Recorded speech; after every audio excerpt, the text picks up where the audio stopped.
Welcome to Ravensdale Bible Academy. Today's course is the Introduction to Marriage, and today's lesson is Do Nothing from Selfishness. Now, we get this concept from Philippians chapter 1, verses 20 through 21, which states this: Do nothing from selfishness or with empty conceit, but with humility of mind regard others as more important than yourself. So when we think about that in life, that's just a good verse to anchor in on all your relationships, but in particular in marriage. So in marriage, you're looking for somebody who's selfless.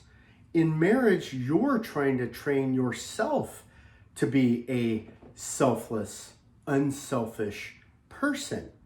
See, this is one of our absolute foundational verses for marriage. If you can master the art of doing nothing from selfishness or empty conceit, but with humility of mind regarding the other as more important than yourself, then I promise, I guarantee you will have an amazing marriage. But here's the problem.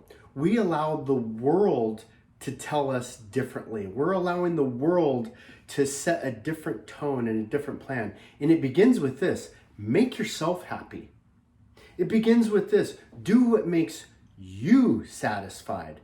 And that's all wrong. It's the reverse of what the Lord God Almighty has intended for us. In fact, in Philippians chapter 1, verse 20, the model for this selflessness is Christ himself.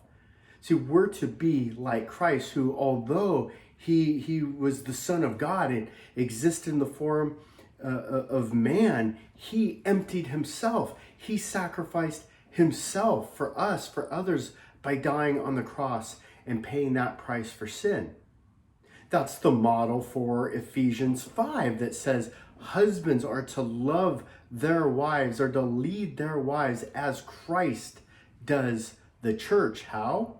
By selflessly dying for the church. And so when we look at this idea of being selfless, we want to break it down into kind of 5 parts from the verse. The first one is do nothing from selfishness. Do not do anything selfishly. You know, I need my me time. I need my space. I want to do what I want to do. Just listen to those words coming out of my mouth and then tie that into a relationship. If your goal when you wake up in the morning is to please and satisfy yourself, well, what about the other people around you? So you're called to do nothing selfishly, even if it's something you like. Think about the other person. You want to take your wife to a ball game. Maybe she doesn't care about the sport, but she's going to care about the food. She's going to care about, maybe getting the pom-poms or a shirt. And so don't do it from a selfish standpoint. Think of others. When you're living life and it's taking out the trash or washing the dishes or leaving the toothpaste out, don't be selfish. Think of the other person. Well, how do we do this? Well, empty conceit. See, we are prideful people. We think we're the only person on earth. We think we're the only person in the house or the most important person. And so don't be selfish. Don't live with this idea of this you're so conceited, right? Which, by the way, it's an empty conceit. Who do you think you are? If you think you're going to treat this relationship as though you're special and the other person doesn't matter, you're going to be in a failed relationship. Because it's an empty conceit. It's a shallow pride.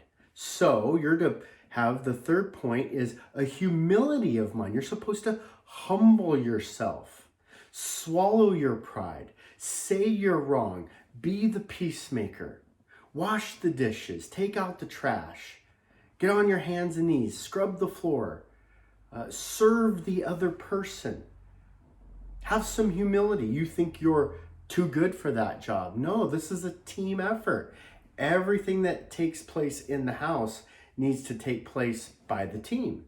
And so if you have this attitude, a selfless attitude, that in our fourth point is regarding others as more important than yourself, well, now you can be unselfish. You can, you're not going to fall into the trap of empty conceit. You can display your humility of mind by regarding the other person as more important than yourself. They just came home from a hard day's at work. How can I serve you? How can I bless you?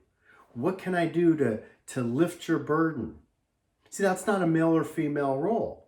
That's both sides that can look to the other and say, how can I regard you as being more important than myself? And so you defer. You prefer the other person above your needs, your wants, your selfish, prideful desires. And again, our fifth point is, where do we get this attitude? Where do we get this idea? We're supposed to have the attitude like Christ. The scriptures say, deny yourself, take up your cross, and follow me. How do we follow Christ? By living unselfishly.